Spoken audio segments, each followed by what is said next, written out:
गच्छध्वं संवदध्वं गच्छध्वं संवदध्वं संवो मनांसि जानताम् संवो मनांसि जानताम् देवाभागं यथा पूर्वे देवाभागं यथा पूर्वे सञ्जानाना उपासते सञ्जानाना उपासते सञ्जानाना उपासते सञ्जानाना उपासते सञ्जानाना उपासते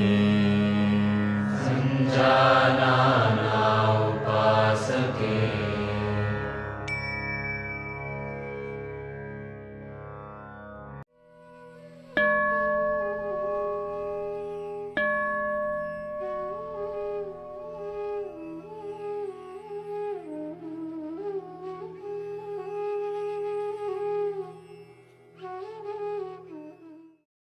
नमस्कार, my self doctor RC. Maurya, Ayurveda medical अफसर, प्रयागराज, उत्तर प्रदेश से। स्वास्थ्य एक अमूल्य निधि है। उत्तम स्वास्थ्य की संकल्पनाओं को साकार करने के लिए और जन जन तक योग पहुंचाने के लिए भारत सरकार द्वारा चलाई जा रही इस मुहिम में अंतर्राष्ट्रीय योग दिवस के अवसर पर प्रोटोकॉल के अनुरूप योग कराए जाने का निर्देश है। यह योगा प्रोटोकॉल बहुत ही सरल, सर्वसामान्य और वैज्ञानिक है। यह हमारे उत्तम स्वास्थ्य को बनाए रखने में एक एक बिंदुओं को ध्यान में रखकर निर्मित किया गया है। इसमें कुल 32 आसन हैं, जिसमें खड़े होकर किए जाने वाले आसनों की संख्या 10 है, बैठकर किए जाने वाले आसनों की संख्या 8 है, लेटकर किए जाने वाले आसनों की संख्या भी 8 है और ध्यान मुद्रा में बैठकर किए जाने वाले आसन 6 हैं। इस तरह कुल 32 आसन हैं। इनको याद करना भी बहुत आसान है और इनका अभ्यास करना भी बहुत आसान है। इस वीडियो के माध्यम से इसी को बताने का एक प्रयास किया गया है। तो आइए देखते हैं एक एक क्रम से इस वीडियो को कैसे इसमें इन आसनों को बताया गया है। तो सबसे पहले प्रणाम आसन की मुद्रा में अपने इष्ट देव का स्मरण करें। इसके बाद दूसरे नंबर पर आते हैं ग्रीवा संचालन।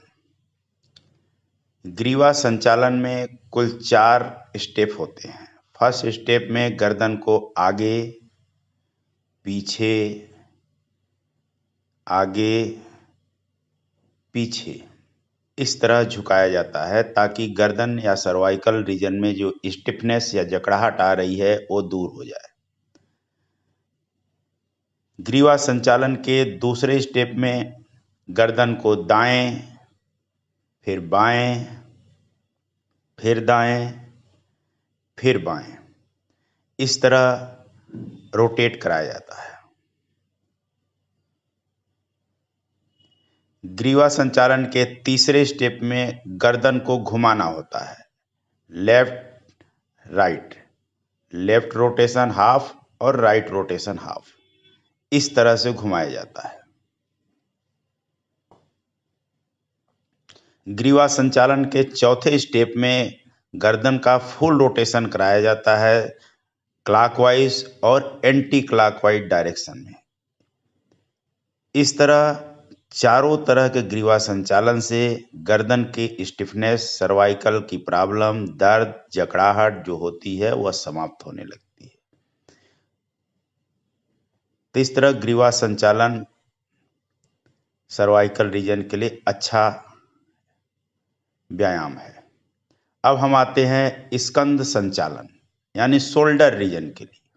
तो सबसे पहले हाथों को ऊपर ले जाना, फिर नीचे ले आना, फिर ऊपर, फिर नीचे। इस तरह एक स्टेप होता है स्कंद संचालन का। दूसरा, हाथों को साइड में पैरेलल ऊपर और नीचे, ऊपर और नीचे। ये स्कंद संचालन का दूसरा स्टेप होता है। तीसरे स्टेप में शोल्डर रीजन को क्लॉकवाइज और एंटी क्लॉकवाइज पूरा सर्किल बनाना रहता है। क्लॉकवाइज और एंटी क्लॉकवाइज जिस तरह ये दिखाया जा रहा है। इस तरह ग्रीवा संचालन स्कंद संचालन में कुल 3 स्टेप आते हैं, ऊपर नीचे, पैरेलल और क्लॉकवाइज और एंटी क्लॉकवाइज।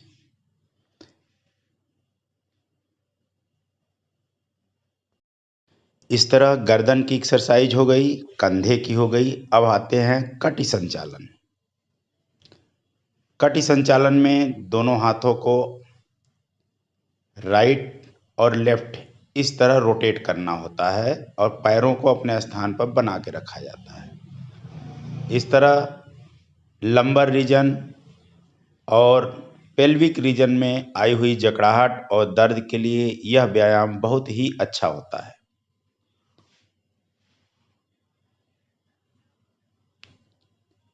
अब इसके बाद आते हैं घुटने के व्यायाम की तरफ। घुटना संचालन, ज़्यादातर लोगों में घुटने की समस्या रहती है। यह बहुत ही आसान और सर्वसुलभ उपाय है। आसानी से इसको किया जा सकता है, करना भी आसान है। तो इस तरह चारों जोड़ों की बात हो गई, गर्दन की, स्कंध की, कमर की और घुटने की।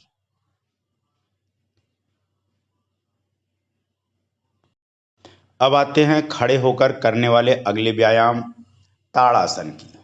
दोनों पंजों को मिलाकर हाथों को ऊपर करते हुए जितना ऊपर खींच सकते हैं खींचे, फिर वापस आए। इस तरह करने से शरीर की जकड़ाहट समाप्त होती है और अच्छा होता है।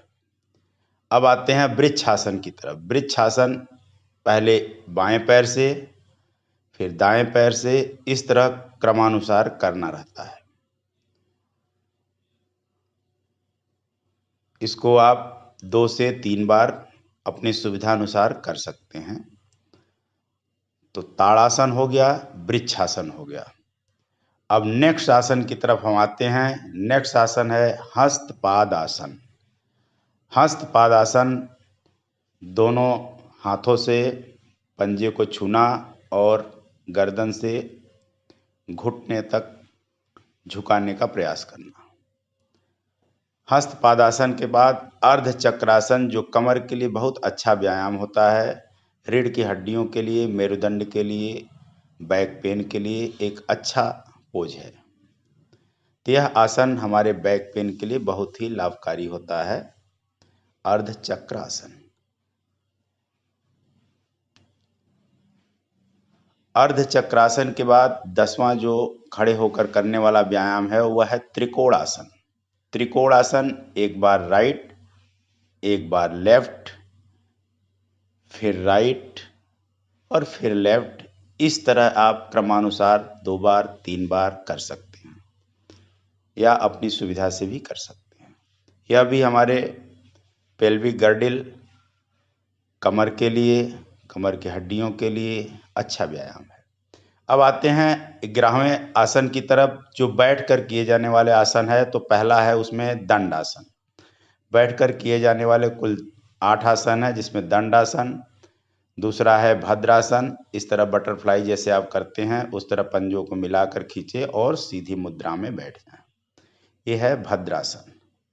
भद्रासन के बाद जो अगला आसन है, बहुत ही प्रचलित आसन है वज्रासन। वज्रासन भोजन के बाद वज्रासन में बैठना काफ़ी फायदेमंद होता है और कई ऐसे यौगिक क्रियाएं हैं जो वज्रासन की मुद्रा में करना आसान है और काफ़ी फायदेमंद रहता है। वज्रासन के बाद अर्ध उष्ट्रासन की बात होती है। अर्ध उष्ट्रासन की मुद्रा इस तरह करना चाहिए और इससे भी बैक पेन, पीठ की जकड़ाहट, गर्दन का दर्द, इसमें काफ़ी लाभ होता है। उष्ट्रासन, अर्ध उष्ट्रासन के बाद उष्ट्रासन की बात आती है, जो 15वें नंबर के व्यायाम है। उष्ट्रासन में दोनों हाथों को पंजे से मिलाना होता है। उष्ट्रासन भी बैक पेन के लिए, कमर दर्द, गर्दन के दर्द के लिए काफ़ी अच्छा व्यायाम है। उष्ट्रासन के बाद आते हैं शशांक आसन। शशांक आसन जो 2 बैकवर्ड बेंडिंग के बाद एक फॉरवर्ड बेंडिंग का अच्छा आसन है, हमारे पेटों के लिए, हमारे उदरांगों के लिए, मूत्र व संस्थान के लिए, ब्लैडर के लिए बढ़िया व्यायाम है। उष्ट्रासन के बाद शशांक आसन, शशांक आसन के बाद उत्तान मंडूक आसन। उत्तान मंडूक आसन भी बहुत अच्छा व्यायाम है जो मेरुदंड की जकड़ाहट को दूर करता है। इसके बाद आते हैं वक्रासन। वक्रासन बैठकर किए जाने वाले लैटरल रोटेशन का आसन है जो कमर दर्द मांसपेशियों के लिए, पीठ की मांसपेशियों के लिए, पैरों की मांसपेशियों के लिए अच्छा व्यायाम है वक्रासन। इस तरह बैठ के किए जाने वाले आसन पूर्ण हुए। 8 आसन बैठकर किए जाने वाले हो गए। इसके बाद हम आते हैं लेट कर किए जाने वाले 8 आसनों की बात करेंगे, जिसमें सबसे पहला है मकर आसन। मकर आसन की अवस्था में थोड़ा रेस्ट किया जाता है। इसके बाद फिर आता है भुजंगासन जो पीठ की दर्द, कमर दर्द और मेरुदंड के लिए, पृष्ठ की मांसपेशियों के लिए बहुत ही अच्छा और आसान व्यायाम है। यह आसानी से किया जा सकता है। भुजंगासन के बाद फिर शलभासन। शलभासन भी इस तरह की समस्याओं के लिए काफ़ी लाभकारी होता है, कमर दर्द और मेरुदंड से संबंधित परेशानियों में।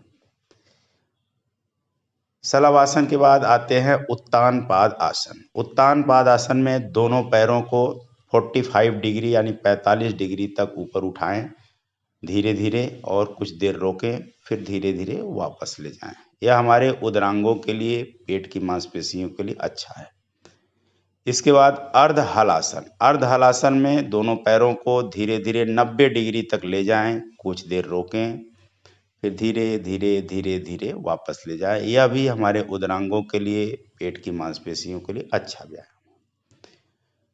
इसके बाद जो आता है पवन मुक्तासन। पवन मुक्तासन हमारे पेट के लिए, हमारे मूत्र व संस्थान के लिए बहुत ही अच्छा व्यायाम है। इससे पेट का तनाव कम होता है, पाचन क्रिया ठीक चलती है। इसके बाद सेतुबंध आसन। सेतुबंध आसन भी कमर दर्द के लिए, पृष्ठ की मांसपेशियों के लिए, पैरों के लिए अच्छा व्यायाम है सेतुबंध आसन। सेतुबंध आसन के बाद जो अगला व्यायाम है वह है शवासन। शवासन की कंडीशन में रेस्ट करना होता है। श्वसन क्रिया को धीरे धीरे धीरे धीरे सामान्य किया जाता है और उस पर ध्यान लगाया जाता है। अब आते हैं ध्यान की मुद्रा में बैठ के किए जाने वाले कुछ यौगिक क्रियाओं को जो हमारी श्वसन क्रिया से संबंधित होती हैं। तो इसमें सबसे पहला है पद्मासन की मुद्रा में कपालभाति। कपालभाति से हमारे उदरांगों का अच्छा मसाज होता है, हमारे फेफड़े के लिए, हार्ट के लिए और ब्रेन के लिए, ब्रेन के सर्कुलेशन के लिए बहुत अच्छा व्यायाम होता है। कपालभाति का नियमित रूप से प्रयोग करना हमारे लिए बहुत ही लाभकारी होता है। इस तरह कपालभाति नियमित रूप से करना चाहिए। अब आते हैं नाड़ी शोधन प्राणायाम, जिसको हम अनुलोम विलोम के नाम से भी जानते हैं। बाईं नासिका से श्वास खींचें, कुछ देर रोकें, फिर धीरे धीरे दाईं नासिका से छोड़ें।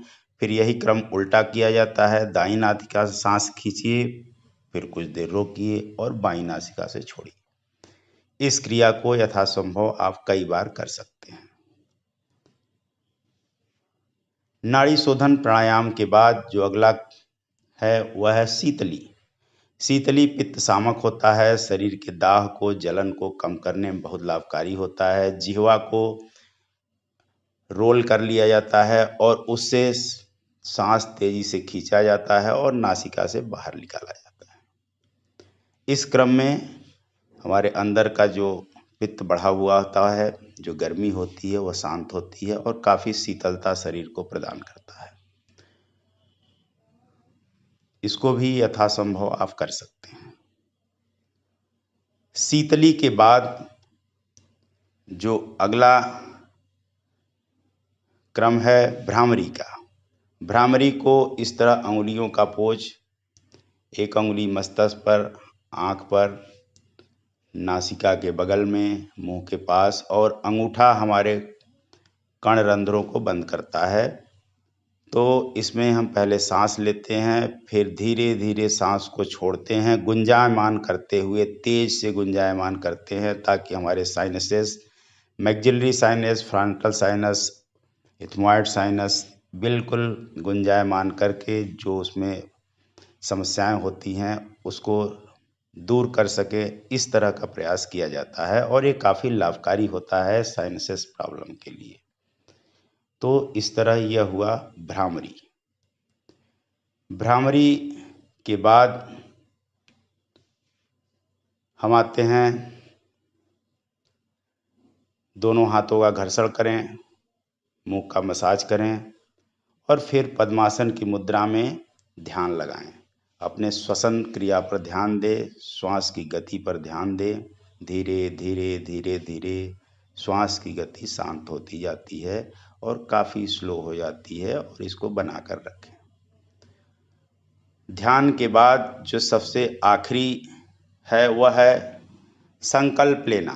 अथ योगानुशासनम योग का पहला सूत्र है जिसमें अनुशासन योग के लिए कहा जाता है, अनुशासित होना कहा जाता है। हमें दृढ़ संकल्प लेना है कि हम अच्छा कर्म करेंगे और स्वास्थ्य के प्रति जागरूक होंगे और लोगों को जागरूक करेंगे ताकि सभी लोग स्वस्थ रहें। धन्यवाद।